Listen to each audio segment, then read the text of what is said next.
အားလုံးပဲမင်္ဂလာပါရှင်ဒါတော့ပိုင်မှာကြိုဆိုပါရနော်အခုတစ်ခါမှာတော့လေသူ့ဘက်ကကိုယ်စိတ်ကုံသွားရတဲ့အဓိကအကြောင်းရင်းကဘာဖြစ်မလဲဆိုတဲ့တိုက်တယ်လေးနဲ့ဒါတော့ကက်ကလေးကြည့်ပေးမယ်နော်တဦးတယောက်တည်းကိုရည်ရွယ်ပြီးပြောပေးထားတာမဟုတ်တဲ့အတွက်ကိုနဲ့ energy ကန်ယူပါကိုနဲ့ energy မကိုက်ဘူးဆိုရင်တော့ကြော်သွားနိုင်ပါတယ်ရှင်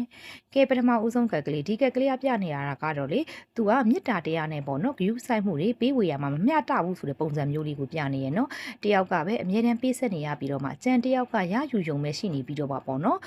ပေးဆက်မှုကိုပေါ့နော်တိုင်းထားတွက်ချက်ပြီးတော့မှပေးကမ်းနေတဲ့ပုံစံမျိုးလေးသူ့ဘက်ကနေခံစားနေရတာကြောင့်တဲ့သူ့ဘက်ကစိတ်ပြက်ပြီးတော့မှအားလျှော့သွားတယ်ဆိုတဲ့ပုံစံမျိုးလေးကိုဒီကက်ကလေးကပြနေပါတယ်ရှင်ကဲကက်နံပါတ်2လေးဒီကက်ကလေးကကြတော့လေပြတ်သားလုံးနဲ့စကလုံးတွေကြောင်ဆိုတာကိုဒီကက်ကလေးကပြနေပါတယ်အစင်မပြင်းမှုတစ်ခုဖြစ်တိုင်းစကလုံးကြမ်းကြမ်းတွေပြတ်သားလုံးတော့ပေါ့နော်စကလုံးတွေမစင်မကျင်ပြောဆိုမိတာတွေကြောင့်သူ့ရင်ဘတ်ထဲမှာပေါ့နော်ခဏခဏစိတ်တန်ရာရခဲ့ပြီးတော့မှနောက်ဆုံးမှာတော့ဒီစကလုံးတွေကိုမခံစားနိုင်တော့လို့စိတ်ကုံသွားရတယ်ဆိုတဲ့ပုံစံမျိုးလေးကိုဒီကက်ကလေးကလည်းပြနေပါတယ်ရှင်ကဲကက်နံပါတ်3လေးဒီကက်ကလေးကကြတော့လေနောက်ဆုံးကက်ကလေးပေါ့နော်သူကကြတော့ခန်းစားချက်တဲ့အုံနောက်ကိုဦးစားပေးပြီးတော့မှအေးဆက်ပြလိုက်တာကိုသူကပြတယ်နော်လက္ခဏာဖြစ်တိုင်းပေါ့နော်နှွေးထွေးတဲ့ပေါ့နော်မေတ္တာတရားမရဘဲနဲ့အေးဆက်ဆက်ခက်စိမ့်စိမ့်ဆက်ဆံမိတာ